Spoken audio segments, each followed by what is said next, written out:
bonjour. Oui, bonjour. Pour la première convocation de la semaine, le tribunal de l'actualité reçoit à la barre M. Romain Konombo. Il est le 7e vice-président de l'Union pour la Renaissance, mouvement patriotique sankariste UNIR MPS. Et avec lui, il sera question des conclusions de la rencontre du bureau politique national du parti tenue ce week-end. Voici planter le décor pour cette première convocation et c'est parti pour les avant-propos.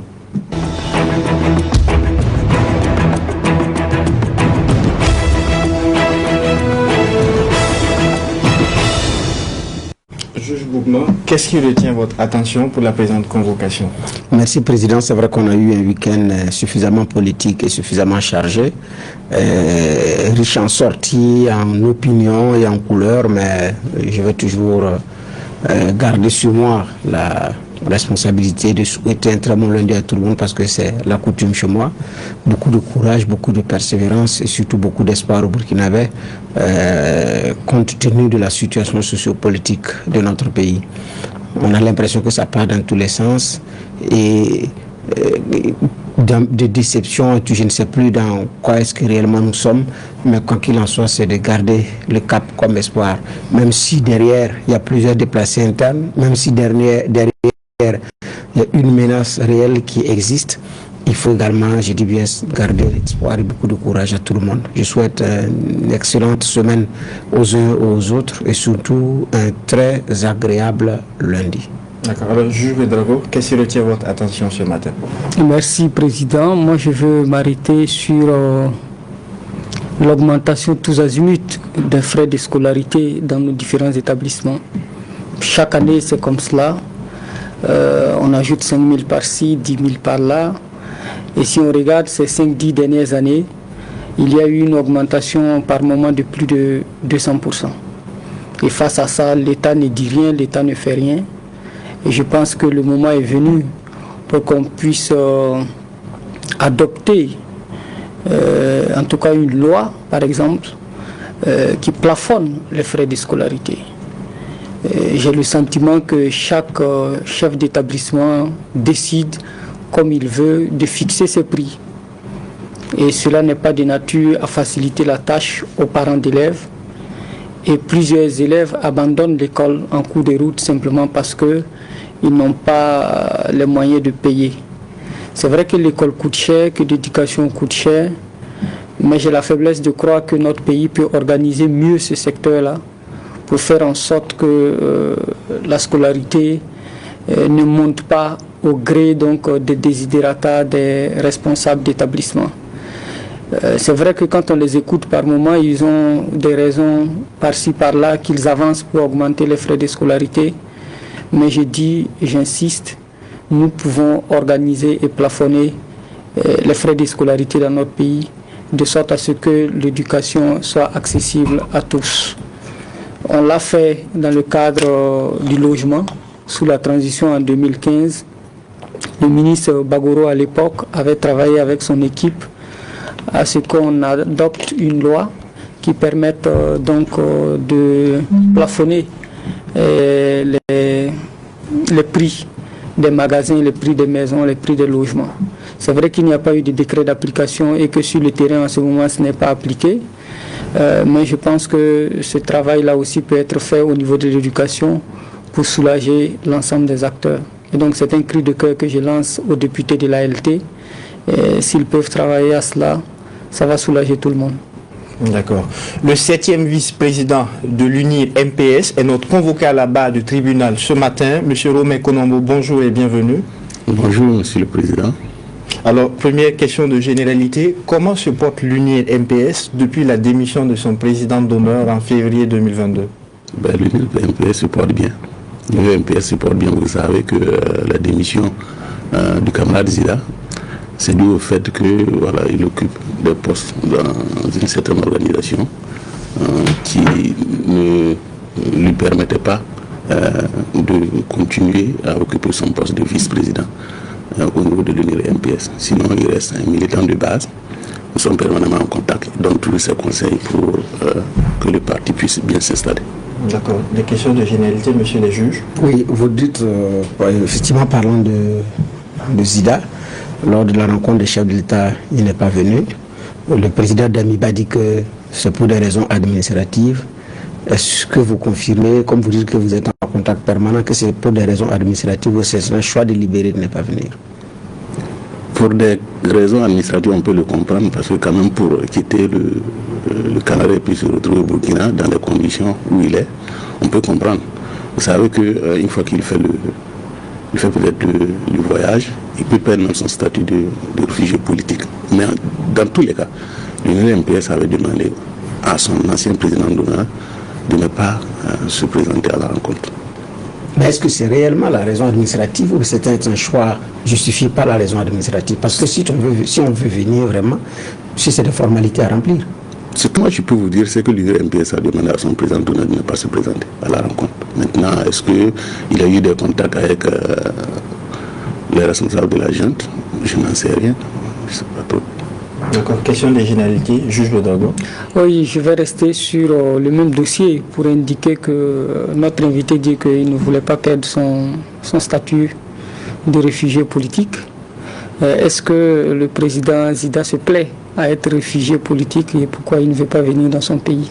Non, je dis que faire le voyage dans ces conditions peut lui amener à perdre ce statut de réfugié. Mais nul ne peut se plaire dans un tel contexte. Quand vous êtes réfugié politique, ça veut dire que vous perdez même certains droits. Voilà. On est mieux que chez soi. Zida n'est pas réfugié politique parce qu'il le veut. Voilà. C'est des contextes, c'est des conditions qui l'ont amené à s'exiler.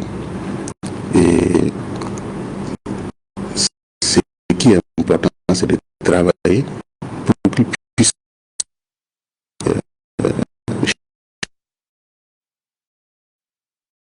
de votre vous dénoncez visant les régimes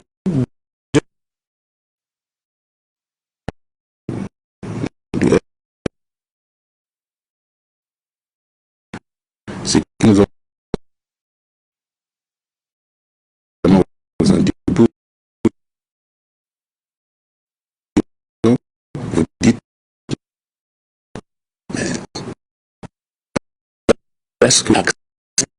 qu'est-ce que nous constatons?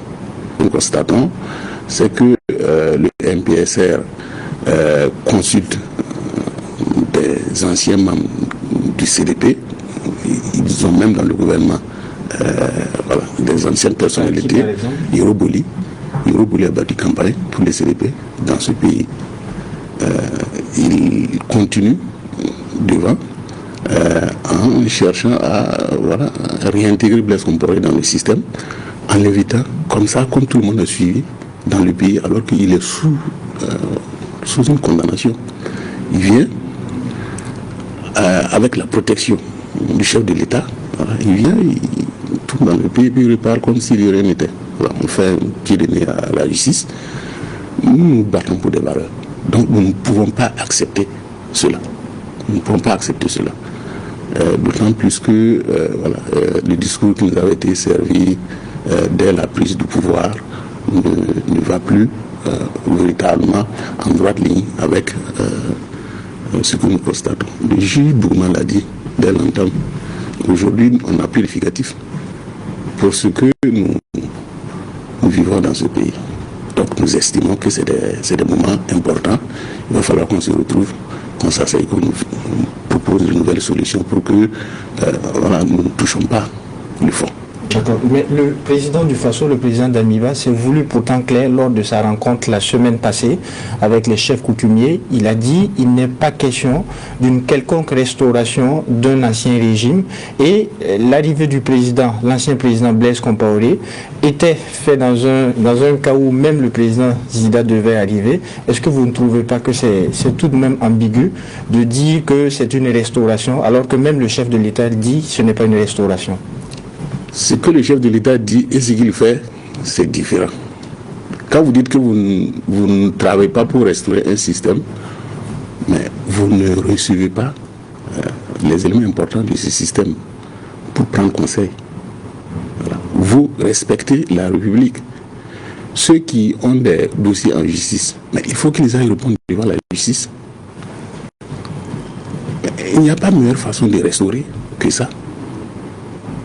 Le régime de Blaise Compaoré a été, si vous voulez, vous l'avez suivi en 2014, suite à l'insurrection, le régime a coulé.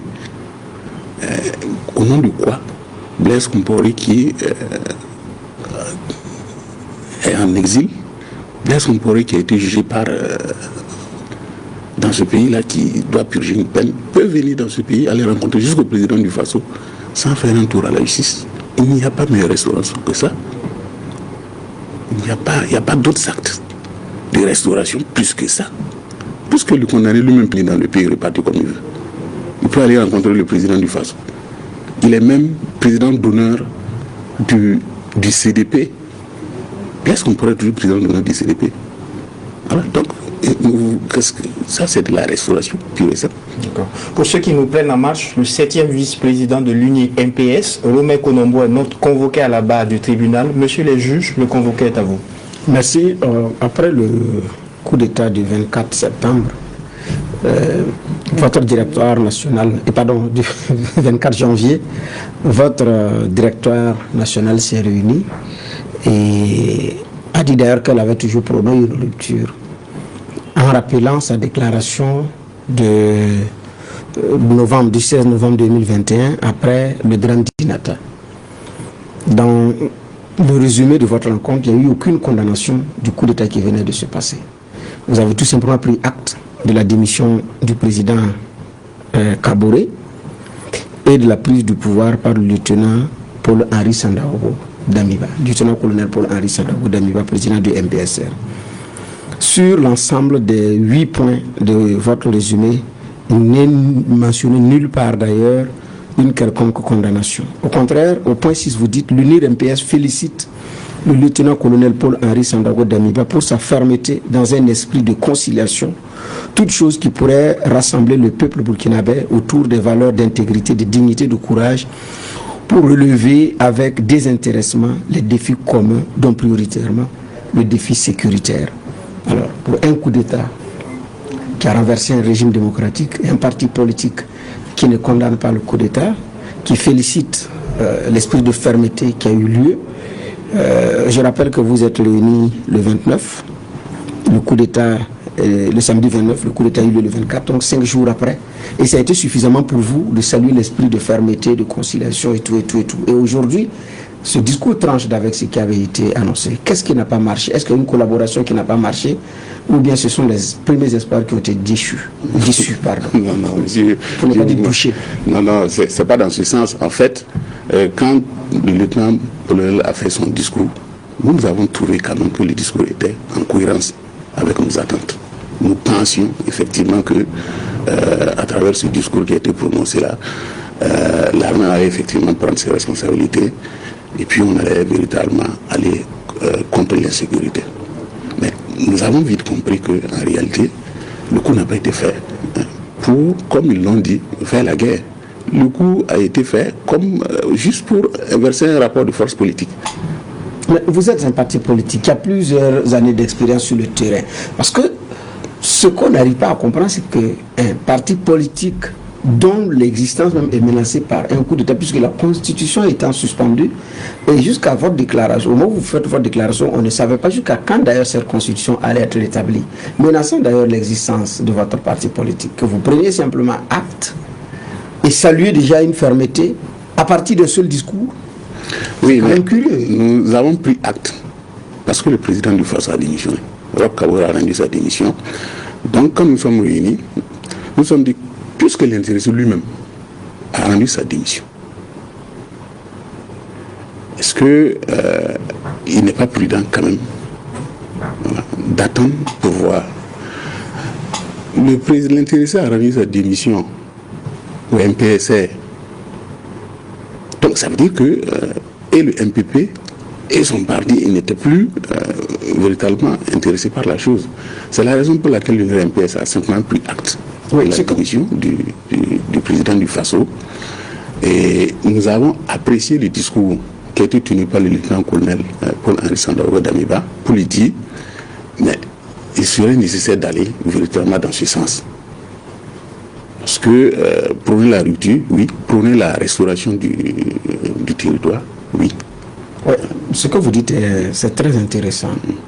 Que son parti ne soit pas intéressé, que lui-même ait démissionné devant le MPSR. Votre président est un avocat. Quand vous regardez d'ailleurs la lettre de démission, elle paraît réellement régulière, d'un point de vue de la forme, aussi bien que du fond. Il adresse sa démission au président du MPSR. Ce qui laisse percevoir que c'est sous la contrainte que cette démission a été actée. Quand on regarde les coquilles qui y sont, soit ça a été dicté, ou il a fait ainsi. Mais même dans le fond comme dans la forme, il y a plusieurs éléments qui prêtent à confusion. Donc, vous n'avez même pas été prudent parce que son parti ne semble pas intéressé. Le chef de l'État a démissionné lui-même. C'est suffisant pour que nous félicite et puis on prenne acte. On n'a pas félicité le coup d'État, on a félicité le discours. Mais je vous le conseille quand même que... vous félicitez un discours? Oui, nous avons félicité le discours parce que nous avons pensé que le discours là peut être véritablement dans la droite ligne de ce que on a pensé à un moment donné que oui, la présence des militaires, l'action posée par les militaires peut être un tournant décisif dans la lutte contre le terrorisme. Mais nous nous sommes rendus compte que c'est pas la solution. C'est véritablement pas la solution.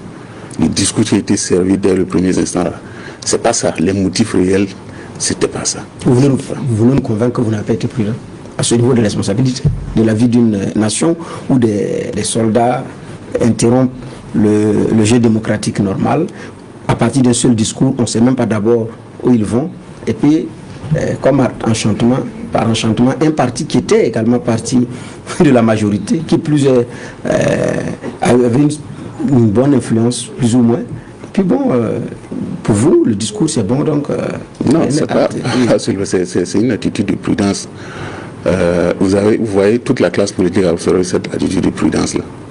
Parce que je vous dis que le pays était arrivé à un certain niveau où, nécessairement, il fallait changer de paradigme, il fallait changer quelque chose dans la gouvernance. Bon, les militaires ont estimé à un moment donné que, voilà, ils viennent pour, si vous voulez, restaurer le territoire, restaurer en tout cas la lutte contre le terrorisme. Bon, c'est ça. Voilà. Véritablement au début, on a pensé que le MPSR là, voilà, faisait partie quand même des solutions. D'accord, je m'arrête à ma dernière question, c'est que votre point de vue, l'UNIR MPS encourage vivement le MPSR à sauvegarder les acquis de notre peuple, en particulier les actions de l'insurrection, les acquis de l'insurrection populaire des 30 et 31 octobre 2014. Ce qui me paraît curieux. C'est pourquoi j'ai dit quand vous dites que vous n'avez pas été suffisamment prudent, vous avez pensé que c'est comme si après vous êtes déçu de votre cru, malgré votre bonne foi, au moment où les Burkinabés, aux premières heures, demandaient ce que ça signifie le terme restauration. Et au moment où ceux qui sont arrivés n'ont fait aucune référence à l'insurrection populaire, qui est quand même un élément important de notre histoire. Aucune référence n'a été faite à l'insurrection populaire. Donc pour un parti dont le président fait partie de ceux qui ont été, qui ont œuvré à ce qu'on ait une insurrection ici, je pense que c'était des éléments de prudence. Mais bon, beaucoup de partis avaient pris suffisamment de recul, du temps avant de sortir. Vous êtes sorti dès les premières heures et ce matin vous dites que vous reconnaissez n'avoir pas été prudent. Bon, nous prenons acte. Nous avions trouvé d'ailleurs curieux en son temps cette sortie. On attendait l'occasion pour vous poser la question. Alors, juge, vous avez la parole. Monsieur Konombo, est-ce qu'aujourd'hui vous nous avez dit que vous êtes déçu du pouvoir du MPSR? Est-ce que vous pouvez nous donner des éléments qui fondent cette déception? C'est les mêmes éléments que on cite sur tous les plans. Vous voyez, quand le MPSR vient au pouvoir, depuis le 24 janvier, vous avez près de 400 000 déplacés de plus. Depuis le 24 janvier, vous avez près de 1000 écoles qui sont fermées. vous venez dans un contexte pareil pour faire la guerre et on s'enlise davantage. On ne peut qu'être déçu. Et que ce matin, je disais, juste pour faire la dépêche la situation. Aujourd'hui, il n'y a même pas de mots pour qualifier la situation dans laquelle nous sommes. Donc, on ne peut qu'être déçu. Si vous êtes dans un pays où la situation sécuritaire atteint ce niveau, si l'armée échoue, finalement, nous faisons comment? C'est le dernier rempart. Mais là, l'armée est en train d'échouer. L'armée est en train d'échouer face au terrorisme. Et là, c'est pourquoi nous disons d'ailleurs, il va falloir qu'on se retrouve pour repenser la transition, pour qu'on puisse quand même donner ces lueurs d'espoir-là à ces millions de Burkinabés qui doivent en tout cas penser qu'on peut faire encore mieux. Vous dites que l'armée est en train d'échouer. Ce n'est pas la transition qui est en train d'échouer, c'est l'armée qui est en train d'échouer. Ça veut dire que même si aujourd'hui on remet le pouvoir à l'UNIR, rien ne va changer, puisque l'armée ne peut pas changer du jour au lendemain. Ou qu'est-ce que vous allez faire de mieux que le MPSR ne fait pas? Nous ne disons pas de remettre le pouvoir à l'UNIR. Nous disons simplement qu'il va falloir que l'on se retrouve pour redessiner la transition avec les civils. Oui, l'UNIR est un parti qui aspire à conquérir le pouvoir d'État. J'ai dit aujourd'hui, si on vous donne le pouvoir, qu'est-ce que vous ferez de mieux que le MPSR? Nous voulons conquérir le pouvoir d'État d'abord par les urnes, pas par les armes. Mais maintenant, il est nécessaire que l'on procède à une réorganisation de l'armée. Vous avez même suivi un peu les différentes déclarations des chefs militaires. Vous savez qu'il n'y a pas de cohésion au sein de l'armée. Il n'y a pas une grande cohésion au sein de l'armée, au point que les ministres de la Défense et de la Sécurité sont obligés de monter au créneau pour dénoncer cela. Mais s'il n'y a pas une cohésion au sein de l'armée, comment nous allons gagner la guerre? Donc du coup, on s'en rend compte que l'armée même est beaucoup plus divisée que le côté civil. Voilà. Quand on parle de réconciliation, la réconciliation, ça doit se faire d'abord au sein de l'armée. Si vous êtes en guerre et les forces combattantes elles-mêmes ne sont pas, il n'y a pas une certaine cohésion, comment vous allez progresser? Alors que c'est elle qui a prétexté l'insécurité là pour venir, prendre le pouvoir, être du côté non seulement des exécutifs, mais aussi, voilà. Donc, du coup, c'est-à-dire que le pays se retrouve dans une certaine situation où, nécessairement, il va falloir repartir. Il va falloir repartir parce que là où nous sommes, véritablement, ils n'ont pas la solution. Ils n'ont pas la solution et chaque jour qui passe, on s'enlise. Ce manque de cohésion que vous dénoncez était aussi présent lorsque vous étiez au gouvernement, ce manque de cohésion au sein de l'armée. Oui, mais on s'en rend compte quand même que ça s'est exacerbé avec les MPSR. Vous avez entendu Pascal Zaïda dire que le président Daviba a échappé à deux coups d'État. Je ne dis pas que c'est vrai. Mais s'il y a de tels propos qui sont tenus quand même par des gens qui peuvent être proches des MPSR, c'est que au sein de l'armée, la division, elle est nette. Mais le problème de l'armée, c'est que ça ne va pas courir les plateaux, les rues. Voilà. Donc, vous allez vous en rendre compte, justement. Mais, voilà. Alors que nous sommes dans une situation où on a besoin de nous réunir, d'avoir une armée forte, réunie autour des objectifs et qui va véritablement au combat pour engranger des victoires. Et aujourd'hui, quelles sont les solutions que vous envisagez, puisque vous dites qu'il nous faut repartir d'un autre pied? Concrètement, comment vous envisagez cela? Non, nous pensons simplement qu'il faut revenir à de meilleurs sentiments, faire un peu comme en 2014, revenir à une transition civile, voilà, une sorte d'assise nationale où le Burkina Faso regorge quand même des gens de qualité qui peuvent diriger le pays. Donc il faut revenir à une transition civile. Il ne faut pas laisser cette coalition politico-militaire-là aller dans ce sens. Parce que de toute façon, l'échec du MPSR, là, ça va nous coûter tous. Parce que de toute façon, si la transition continue jusqu'à la fin et qu'il échoue, ça veut dire qu'on va perdre le pays. Donc nécessairement, il va falloir que chacun apporte sa contribution. Et pour que vous apportez, pour que chacun puisse apporter sa contribution, il faut créer les conditions. Il faut créer les conditions, il faut s'asseoir. Il y a un problème. Il faut qu'on s'asseye, qu'on mette le problème sur la table. Le problème de la restauration, de retrouver le territoire, comment gagner la guerre. Il faut la mettre sur la table. Et puis, ce que nous disons, c'est pas de balayer le MPSR, non. Il faut qu'avec le MPSR, nous puissions nous asseoir pour trouver les solutions. Mais nous pensons que si la transition était civile, on allait engager beaucoup plus, voilà, qu'avec les militaires. Parce que vous savez, même avec l'extérieur, ça coince. Quand vous avez des militaires qui prennent le pouvoir là, dans ces conditions, bon, voilà, vous voyez, on vous présente le président du Faso à la télé avec... voilà. Les gens ne sont plus à cette époque-là. Il faut qu'on comprenne. Et que, voilà, on se retrouve pour chercher les voies et moyens d'aller vers une transition. Pourtant, vous avez indiqué à l'entame que vous avez donné votre confiance au départ à Damiba du fait de son premier discours. Donc le treillis ne vous dérange pas en soi. Ce sont les résultats qui semblent plutôt vous décevoir. Oui, le résultat, c'est le résultat qui nous déçoit. Mais dans son premier discours, nous avons pensé quand même que ça allait être un discours, que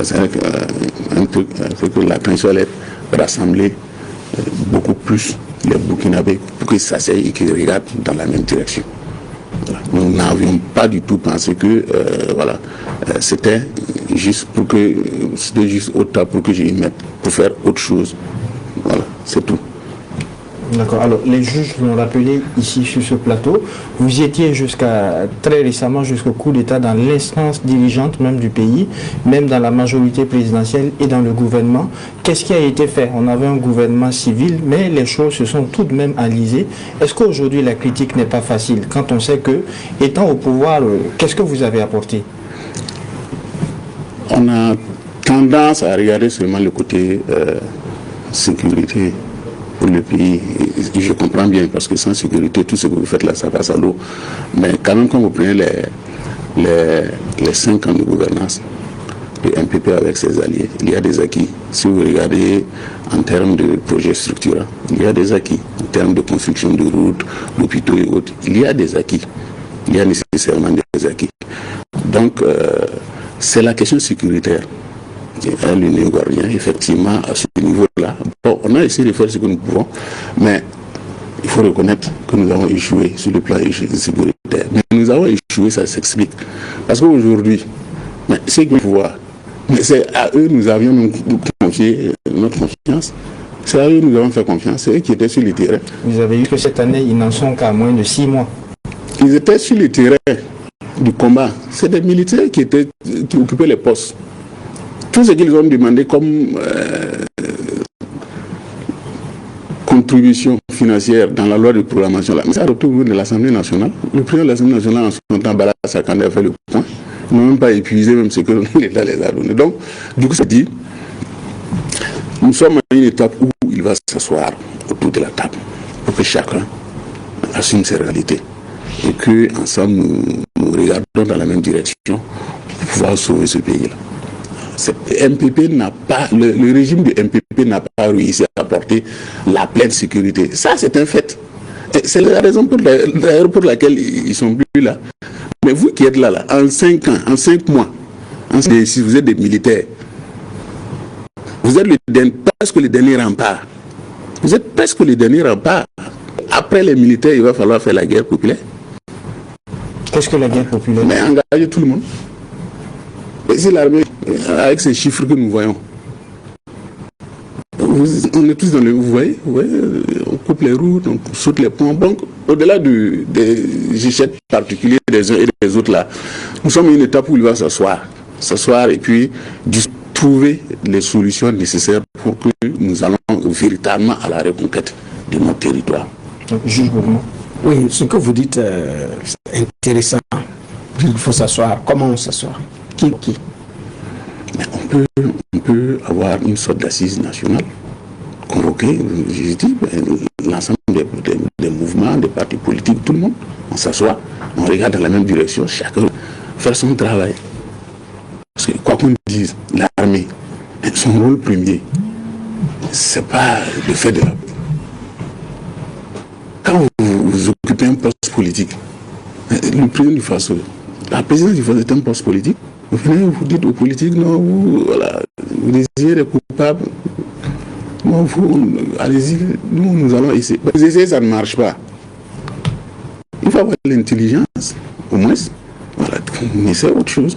Et cette chose-là, ça ne peut pas être l'armée au pouvoir et qui continue parce que de toute façon, sa vocation première, la faire de la politique, c'est d'assurer l'intégrité du territoire, la sécurité sur le territoire. Et on va, tant que notre armée ne va pas comprendre qu'elle doit laisser le champ politique, on sera toujours dans ces soubresauts. Il y a des pays où on fait la guerre, mais on ne fait pas de coup d'État. En Ukraine, vous avez vu faire des coups d'État. Donc, il faut qu'on travaille.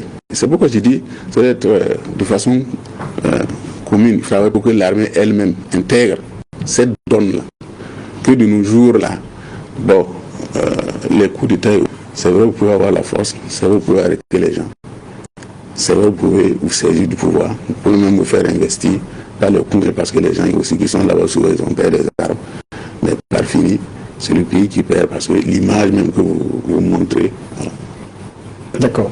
Alors, ce que vous dites, je dis, c'est très intéressant, mais du point de vue, c'est un discours qui devait venir d'avant. Puisque quand le président Kaboré a été détenu, votre appel à sa libération, c'est dans un esprit d'apaisement, c'est même pas pour rappeler des principes. Parce que la détention n'est pas reconnue par notre loi fondamentale. Pour quelqu'un qui s'est engagé à garantir et qui a même proclamé un acte fondamental qui garantit la liberté, qui dit que nul ne doit être détenu, sauf pour des motifs clairement établis. Donc il détient quelqu'un et vous avez dit que c'est dans un esprit d'apaisement et de consensus que vous estimez qu'il est indispensable. C'est même pas demandé, vous dites qu'il est indispensable de faire sa libération. Ensuite, à son investiture, beaucoup de partis politiques, presque les partis politiques n'ont rien dit.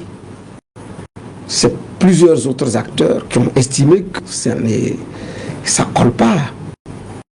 Parce que le simple fait qu'il ait réuni les leaders des partis politiques pour dire qu'ils sont à 100% responsables de la situation dans laquelle nous sommes, moi qui ne suis pas un parti politique, je n'ai pas accepté ça parce que le Burkina ne peut pas être dans la situation où nous sommes. La responsabilité à 100% n'incombe pas aux partis politiques. Sur 62 ans d'indépendance, l'armée a dirigé le pouvoir d'État 49 ans. Les civils ne l'ont dirigé que 13 ans. Et donc, comme les partis politiques également, en son temps, ont accepté qu'ils sont à 100% responsables, vous avez créé le boulevard. Donc, en réalité, vous avez contribué aussi à ce qu'on soit dans cette situation. Oui. Ne serait-ce que par ce silence coupable, en ne lui disant pas que vous ne vous reconnaissez pas à 100% responsable. Mais les leaders ne l'ont pas dit. Non, en fait, il faut comprendre qu'en son temps-là, c'était pour ne pas envenimer la situation. Vous n'avez pas envenimé la situation. Mais non, c'est de dire la vérité. Oui, mais c'est lui. Donc vous aviez peur en son temps. Aujourd'hui, vous n'avez plus peur. Non, c'est pas dans ce sens. C'est pas de la peur. Parce que vous voyez quand les militaires prennent le pouvoir dans ces circonstances-là, vous voyez même les niveaux. Vous voyez les niveaux de compréhension souvent.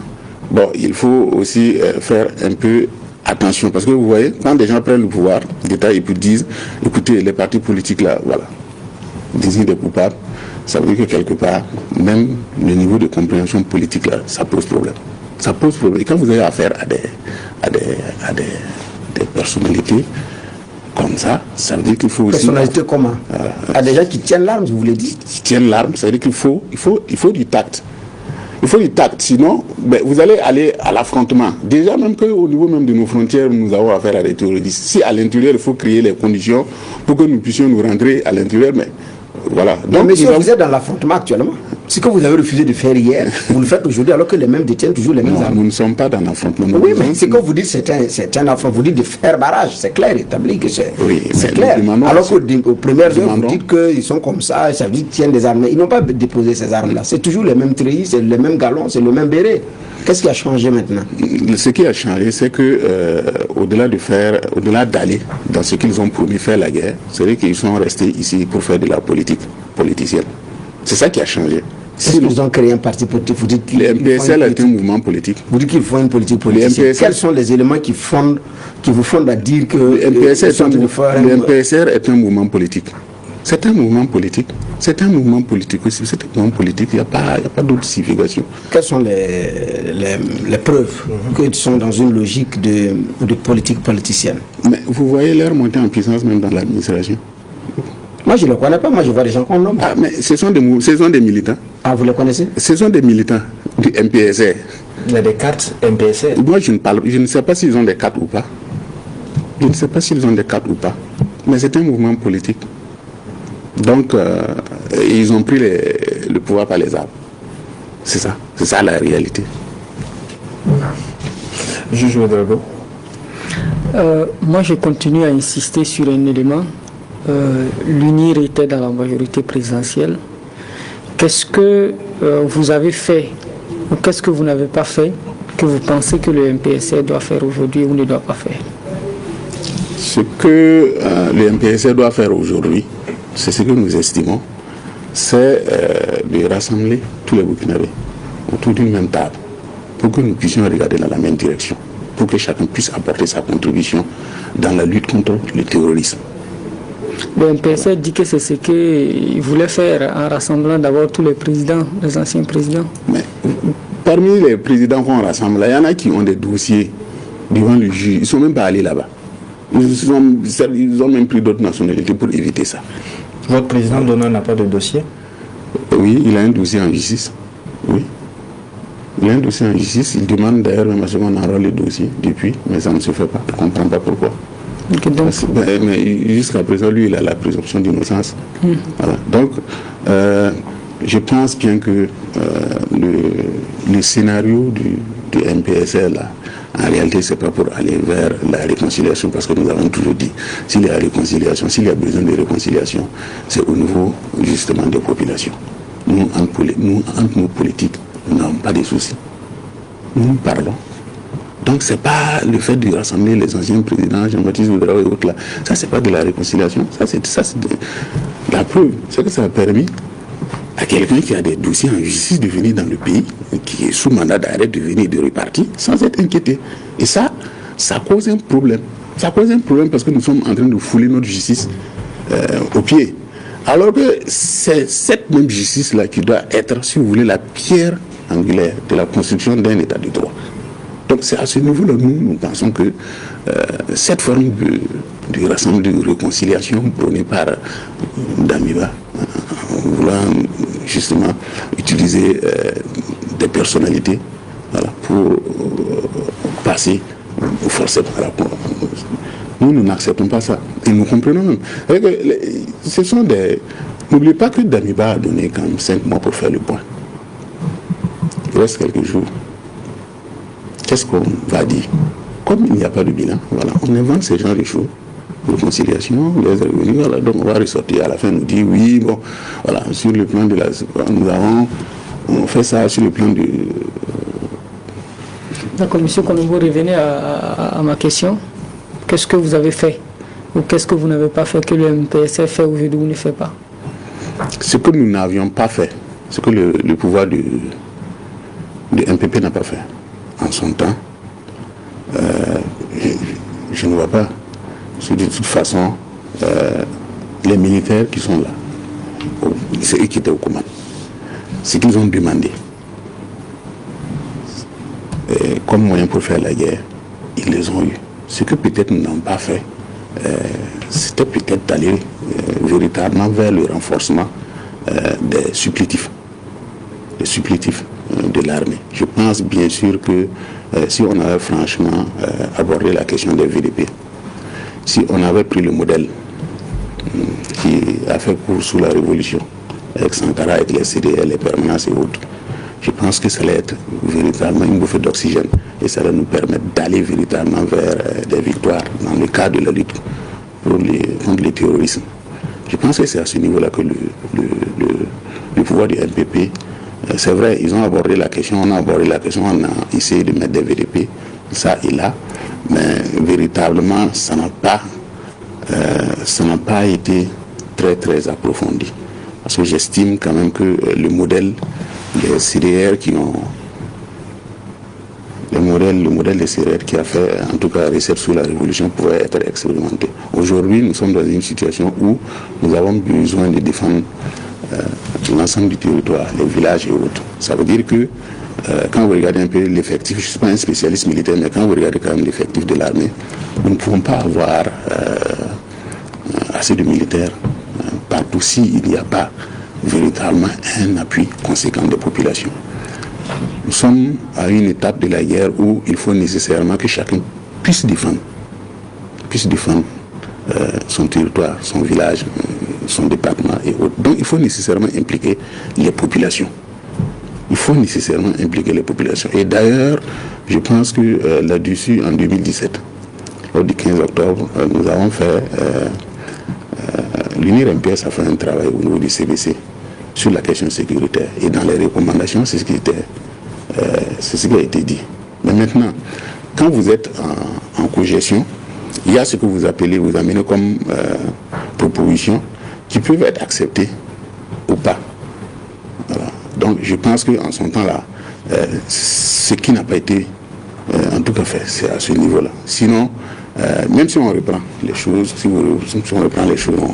avec les mêmes effectifs, avec la même armée, là, nous allons connaître les mêmes difficultés. C'est la raison d'ailleurs pour laquelle aujourd'hui, comme l'armée refuse, apparemment elle refuse d'aller dans ce schéma, c'est pour la raison pour laquelle nous connaissons ces difficultés. Voilà. Les populations qui sont dans les villages au nord, au sud, s'ils sont impliqués, s'ils sont formés, à l'image des permanences qui existaient, voilà. On peut ne pas utiliser les termes CDR parce que ça dérange. Voilà. Il y a des gens dans ce pays-là, quand vous utilisez les termes, ça les dérange. Mais quand même, le modèle a fait ses preuves ici et ailleurs.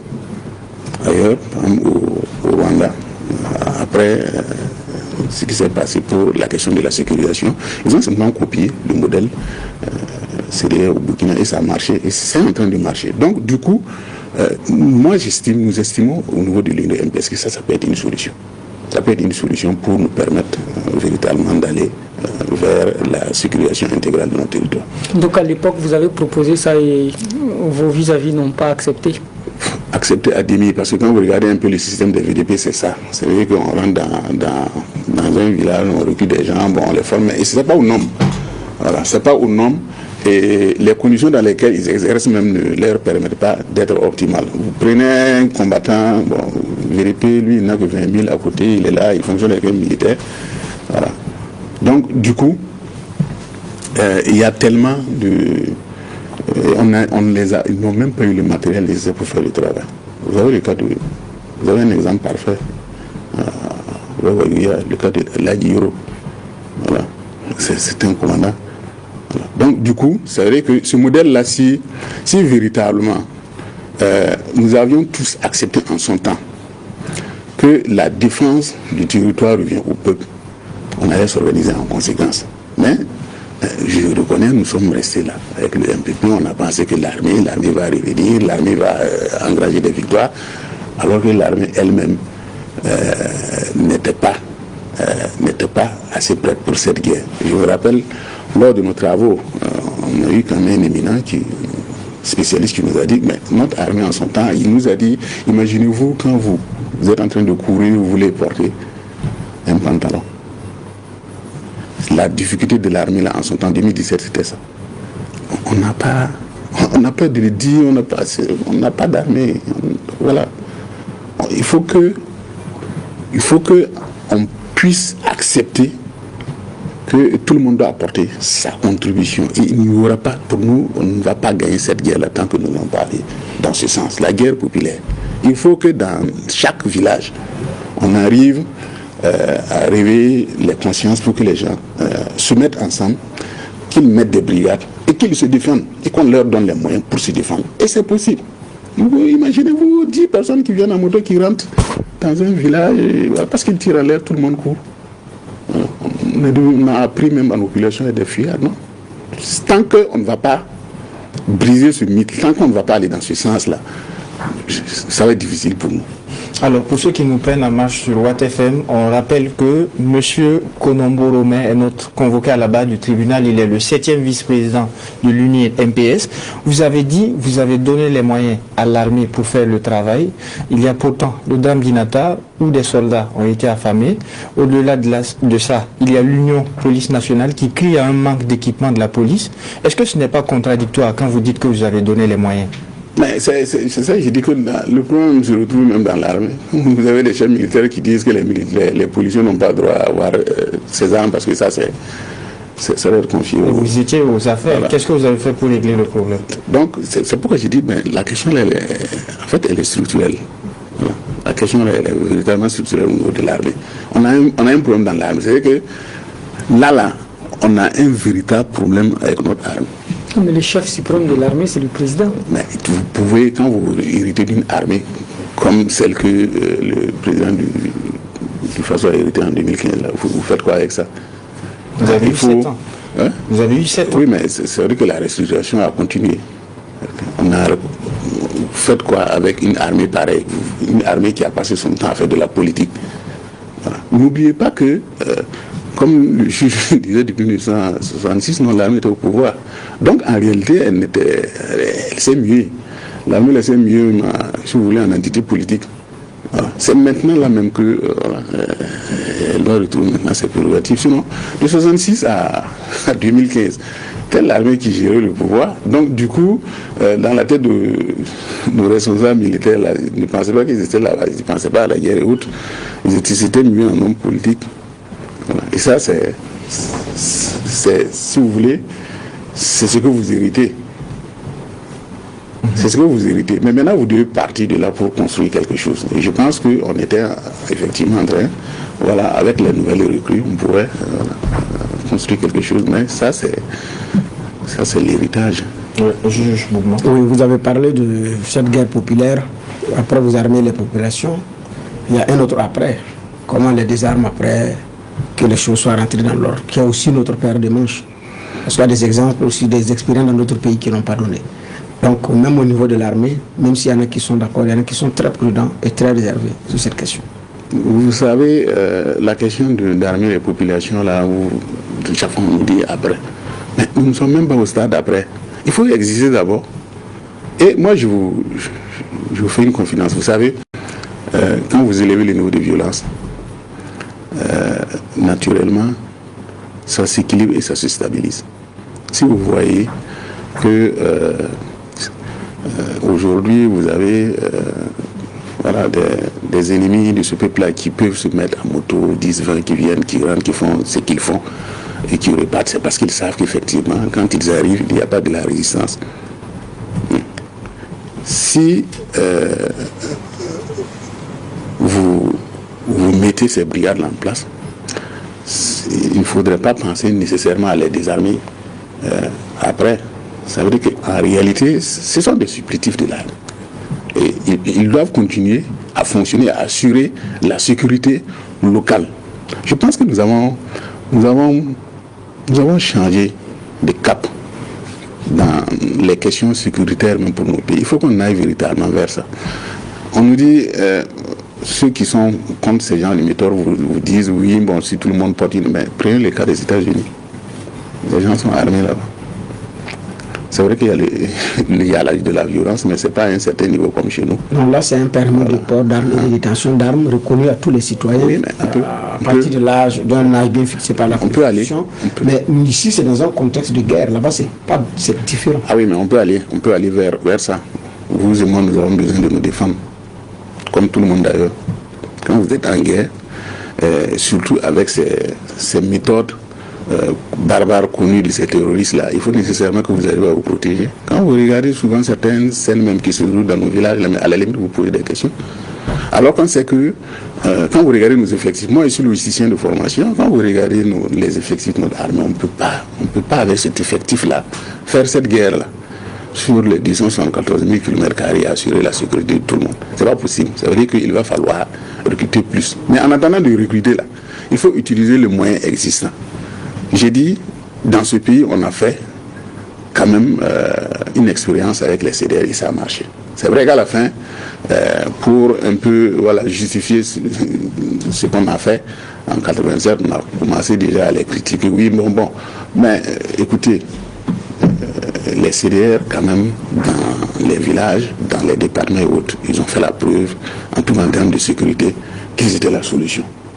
Donc, on ne peut pas avoir expérimenté ça dans un pays qui se retrouve en guerre, et on refuse. On refuse même des solutions même à notre portée, que nous-mêmes nous avons initiées, que nous-mêmes nous avons exercées sur notre territoire et qui a donné des résultats. D'accord, oui, juge Drago, dernière question.